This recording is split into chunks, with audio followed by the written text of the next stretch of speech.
ग्रामपंचायतीच्या उपसरपंचपदी मोनिका गौरव दिसले यांची निवड बिनविरोधी करण्यात आली आहे. निवडीनंतर मोनिका दिसले यांच्या समर्थकांनी फटाक्यांची आतिषबाजी करत विजयी जल्लोष साजरा केला. एका वाईट प्रवृत्तीच्या विरोधात लढण्यासाठी सर्व सदस्य आणि ग्रामस्थ एकजुटीने लढत अविश्वासाचा ठराव पारित करून पदावरून पायउतार करून विकासाला गती देण्यासाठी मोनिका दिसले यांची बिनविरोध उपसरपंचपदी निवड केली आहे. पुढील काळात आदिवासी बांधवांसह सर्व समाजातील घटकाला पुढे घेऊन जाण्यासाठी प्रामाणिक प्रयत्न करू अशी प्रतिक्रिया माजी उपसरपंच कुमार दिसले यांनी बोलताना दिली आहे. आज मनापासूनचा आनंद आम्हाला सगळ्यांनाच होतोय की माझी पत्नी मोनिका आज ग्रामपंचायत बीड खुर्दच्या उपसरपंचपदी बिनविरोध निवड होते. खरं सांगायचं झालं तर हा आमच्या एकजुटीचा विजय आज झालेला आहे आणि एका वाईट प्रवृत्तीच्या विरोधामध्ये आज आम्ही सगळेच ग्रामस्थ, सगळेच सहकारी, सगळेच ग्रामपंचायतचे सदस्य एका वाईट प्रवृत्तीच्या विरोधामध्ये एकत्र येऊन अविश्वासाचा ठराव पारित केला व त्यांना पदावरून खाली उतरवून आज आम्ही खऱ्या अर्थाने विकासाला गती देण्यासाठी आज आम्ही ग्रामपंचायतच्या उपसरपंचपदी बिनविरोध निवड माझ्या पत्नीची झालेली. ह्याचं सगळ्याचं श्रेय ग्रामपंचायतमधील माझ्या बीड ग्रामस्थ असतील, माझे वणी ग्रामस्थ असतील, केळवली ग्रामस्थ असतील, तसेच माझ्या सर्व ग्रामपंचायतमधील आदिवासी वाड्या गोरगरीब जनतेला मी समर्पित करतोय.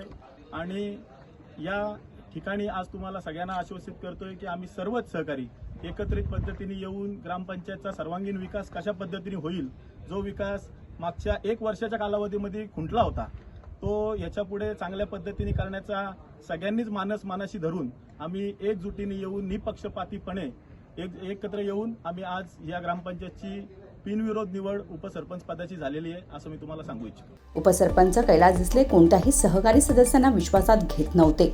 विकास कामांना अडचण निर्माण करत असल्याने त्यांच्या मनमानी कारभाराविरोधात 8 सदस्यांनी खालापूर तहसीलदार अभय चव्हाण यांच्याकडे तक्रारी अर्ज केला होता. या संदर्भात तहसीलदार चव्हाण यांनी ग्रामसेवक संतोष पवार यांच्या उपस्थितीमध्ये उपसरपंच कैलास बाळकृष्ण दिसले यांच्यासह 8 सदस्य सुनावणीसाठी ग्रामपंचायत कार्यालयात उपस्थित होते. यावेळी हात उंचावून मतदान घेतले. त्या दरम्यान सर्व सदस्यांनी कैलास दिसले यांच्या विरोधात मतदान केल्यावर 8 सदस्य विरुद्ध एकमतांनी ठराव मंजूर करून कैलास दिसले यांना उपसरपंच पदावरून मुक्त करण्यात आल्याने उपसरपंच पदाची निवडणूक शुक्रवार दिनांक 10 एप्रिल रोजी घेण्यात आली. यावेळी मोनिका दिसले यांचा एकमेव उमेदवारी अर्ज आल्याने पीठासीन अधिकारी सरपंच भाऊ पवार यांनी त्यांची बिनविरोध निवड केली. निवडणूक अधिकारी म्हणून ग्रामसेवक संतोष पवार यांनी काम पाहिले. तर याप्रसंगी सदस्य लवेश कर्णूक, आकाश केदारी, रमेश पवार, दीपिका गणेश मांडवकर, नम्रता राकेश कर्णूक, लक्ष्मी हरिभाऊ पवार, मालीबाई सांबरी यांच्यासह माजी उपसरपंच गौरव दिसले, गणेश मांडवकर, राकेश कर्णूक, सचिन कर्णूक, प्रकाश यादव, अनंता केदारी, अमोल फावडे, हरीश चंदने, सूर्यकांत कर्णूक, निलेश महाडिक, रामदास पावडे, अरविंद काशीद, गोरक्ष दिसले, अरुण मुंडे, गणेश दिसले, राहुल दिसले यांच्यासह ग्रामस्थ, महिला, युवक मोठ्या संख्येने उपस्थित होते. बिनविरोध उपसरपंचपदी निवड करण्यासाठीचे सर्व श्रेय सर्व सदस्य आणि ग्रामस्थांचे आहे. ग्रामीण भाग असल्याने ग्रामपंचायत हद्दीतील विकास थांबलेला आहे.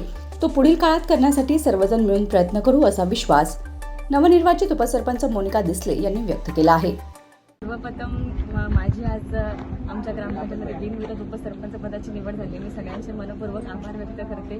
हे सगळं श्रेय माझ्या सर्व सदस्यांना आणि सर्व ग्रामस्थांना जातं की त्या सगळ्यांनी एकजुटीने येऊन मला या म्हणजे उपसरपंच पदासाठी माझी नियुक्ती केलेली आहे. आणि आमचा ग्रामीण भाग असल्यामुळे बऱ्याचशा गोष्टींचे प्रश्न आमच्याकडे आहे, जो विकास बराचसा थांबलेला आहे, तो आम्ही नक्कीच, मी तुम्हाला आश्वासित करते की नक्कीच आम्ही सगळ्या गोष्टीचा प्रयत्न करू की नक्कीच विकास आम्ही यापुढे चांगला करू. Bureau report, news 46, Raigad, Khalapur.